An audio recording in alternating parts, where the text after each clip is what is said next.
আজকের এই ভিডিওতে কথা বলবো হলো প্রাকৃতিক অ্যান্টিবায়োটিকের ব্যাপারে। প্রাকৃতিক অ্যান্টিবায়োটিক কি? রসুন। তো উত্তর মোটামুটি এখানে আছে, আসলে বিষয়টা সুস্পষ্ট।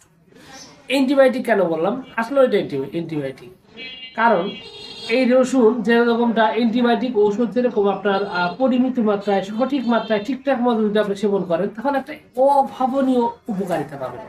আপনার স্বাস্থ্য থেকে সুন্দর একটা সমাধান পাবেন এবং জটিল জটিল রোগের সমাধান পাবেন। আবার এই অ্যান্টিবায়োটিকই যদি আপনার নিয়ম ছাড়া উল্টা পাল্টা যথেষ্টভাবে যদি আপনি ব্যবহার করেন তাহলে আপনার রোগ তো ভালো হবেই না, উল্টো আপনার লাইফটা ধ্বংস করে দিয়ে জীবনও শেষ করে দিতে পারে। ঠিক একই রকম ক্ষমতা কিন্তু রয়েছে রসুনও ঠিক একই রকম ক্ষমতা সমৃদ্ধ এবং একই রকম ক্ষতি সমৃদ্ধ। আমরা অনলাইনে রসুনের প্রচুর ব্যবহার দেখি, বিভিন্ন রকমের আমরা এর উপকারিতা দেখি এবং ইচ্ছা মতো রসুন খাই, কিন্তু এর উপকারিতা এবং ক্ষতি দুইটাই রয়েছে, এটা আমরা জানা উচিত, যেটা আজকের এই ভিডিওতে আমি আপনাকে জানাবো। প্রথমত আগে উপকার উপকার তো অনেকেই বলে, আচ্ছা উপকার দিয়ে শুরু করি। রসুনের সবচেয়ে ভালো উপকারিতার দিক হলো এই রসুনের ভিতরে রয়েছে অ্যান্টি ফাঙ্গাল, অ্যান্টিঅক্সিডেন্ট, এবং এইটা এমন কিছু গুণ সমৃদ্ধ যেটা আপনার শরীরে কোনো ইনফেকশন হতে দিবে না, আপনার শরীরের রোগ প্রতিরোধ ক্ষমতা বৃদ্ধি করে দিবে। মানে অনেকে আছে যে রোগ ছাড়েই না, নানান ধরনের রোগ, কথায় কথায় রোগ।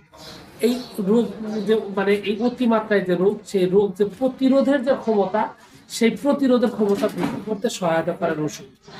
এছাড়াও আপনি এই রসুন যদি নিয়মিত সেবন করেন সেক্ষেত্রে এটা ব্যথানাশক হিসাবে কাজ করে, বিশেষ করে যাদের বাতের ব্যথা রয়েছে, আর্থ্রাইটিস, এই বাতের ব্যথা কমাতে ব্যাপক রকমের হেল্প করে এই আপনার রসুন।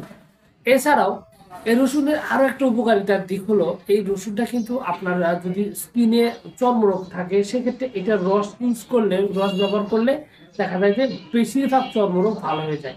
খুব সুন্দর এখানে উপকারিতা আছে, কারণ এটা ওই জীবাণুকে ধ্বংস করে দেয় এবং জীবাণু ধ্বংস করে দেওয়ার ফলে এখান থেকে ভালো একটা সমাধান আপনি পেতে পারেন। সেই সাথে এই রসুনের আরো একটা অভাবনীয় ব্যাপার হলো যে শরীরে আপনার ক্যান্সারের যে জীবাণু রয়েছে বা ক্যান্সারের কোষ রয়েছে, জীবাণু নয়, ক্যান্সারের কোষ থাকে যেটা অস্বাভাবিক মাত্রায় বৃদ্ধি পায় এবং বৃদ্ধি পেতে পেতে একটা পর্যায়ে সেখান থেকে একদম সারা শরীর ছড়ায় যায়। তো এই যে ক্যান্সারের কোষের যে ছড়ানোর যে প্রক্রিয়াটি রয়েছে এটা মানে দমন করতে সহায়তা করে হচ্ছে আপনার এই রসুন।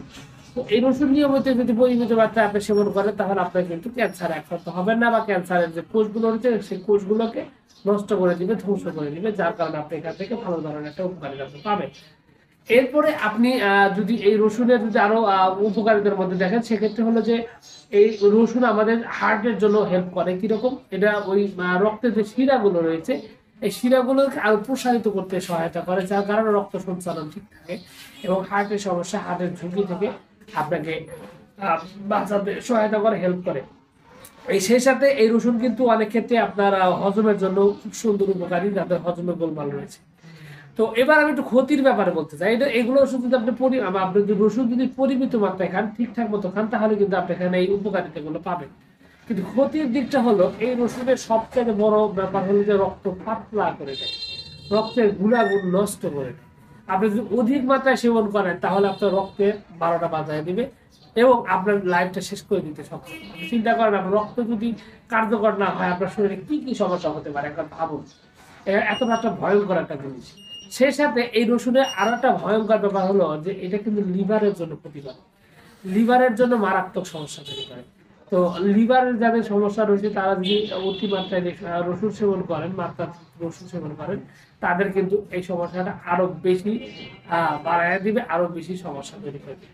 এই রসুনের খারাপ যতগুলো দিক রয়েছে তার মধ্যে একটা হলো যে এই রসুন অতিমাত্রায় সেবন করলে শরীরে বল বীর্য শুকিয়ে ফেলে। মানে আপনার সেক্সুয়ালি অনেকে কিন্তু দেখা যায় যে ধাতু দুর্বলতার জন্য এই রসুনটা খেয়ে থাকেন, তারা যদি এই রসুন অতিমাত্রায় খান তাহলে বীর্য শুকিয়ে ফেলবে, বীর্যের মাত্রা কমে যাবে। তখন চিন্তা করুন আপনার পরিণতি কি হবে। তখন চাইলে কিন্তু বাচ্চা মানে সন্তান জন্ম দিতে সক্ষমতা কিন্তু আপনি হারিয়ে যাবে। সেই সাথে এইটার আরো একটা ক্ষতিকর দিক হলো যে আমরা ঠান্ডা সর্দি কাশি অনেকেই খেতে বলেন, সেক্ষেত্রে কিন্তু ঠান্ডা সর্দি কাশিটা শুকিয়ে যে বসে যেতে পারে। রসুনের কাজটাই হলো ঘা শুকানো, যে কোনো কিছু শুকিয়ে ফেলা, এটি হচ্ছে প্রধান কাজ। তো আপনার যে বিষয়টা করবে যেখানে ওই কফটাকেও তারা শুকিয়ে ফেলা পরে পরবর্তীতে অ্যাজমা সহ বিভিন্ন ধরনের ব্রঙ্কাইটিস, মুখে কফ জমা করে এটা পরবর্তীতে একটা ঝামেলা তৈরি করে, বড় ধরনের সমস্যা তৈরি করে।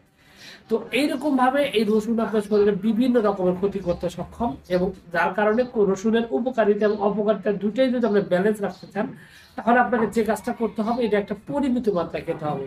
আর কাঁচা রসুন কখনই খাওয়ার চেষ্টা করবেন না, কারণ কাঁচা রসুন সবসময় ক্ষতিকর। কাঁচা রসুন মানে ক্ষতিকর। আপনি কি করতে হবে, আপনার রসুন সিদ্ধ করে ভর্তা করে খেতে পারেন, অথবা আগুনে সিদ্ধ করে রান্না করে যে কোনো ভাবে আপনি এটা খেতে পারেন। এটা আপনার খুবই উপকারিতা হবে। আর রসুন অতি মাত্রায় কখনই খাওয়ার চেষ্টা করবেন না, অত্যন্ত পরিমিত মাত্রায় খাবেন। সারাদিনে 2 থেকে 3 কোষ খাওয়ার চেষ্টা করবেন, এটা তাও সিদ্ধ অবস্থায়, যেটা আমরা তরকারিতে সাধারণত খেয়ে থাকি। তো এইরকম হলে ঠিক আছে, আমাদের কোনো সমস্যা নেই। কিন্তু আমরা যখন অতি উৎসাহী হলে এই আপনার রসুনটা আমরা সেবন করবো, তাহলে কিন্তু আমাদের পরিণতি অত্যন্ত খারাপ হবে। তো সবকিছু মিলে এইটুকু ছিল আজকের ভিডিও। আশা করছি আমার এই তথ্যগুলো, কথাগুলো আপনার অনেক বেশি উপকারিত হবে এবং আপনার বাস্তবিক জীবনে এটা অনেক বেশি হেল্পফুল হবে। আপনার যদি তাই মনে হয়, তাহলে অবশ্যই ভিডিওটি লাইক দিন। আর চ্যানেলে যদি প্রথমবার এসে থাকেন, চ্যানেলটি সাবস্ক্রাইব করবেন। কোনো প্রশ্ন, কোনো মতামত, কোনো অভিযোগ থাকলে অবশ্যই কমেন্টস করে জানাতে পারেন। তো আপনাদের সকলকে অনেক অনেক ধন্যবাদ। আসসালামু আলাইকুম।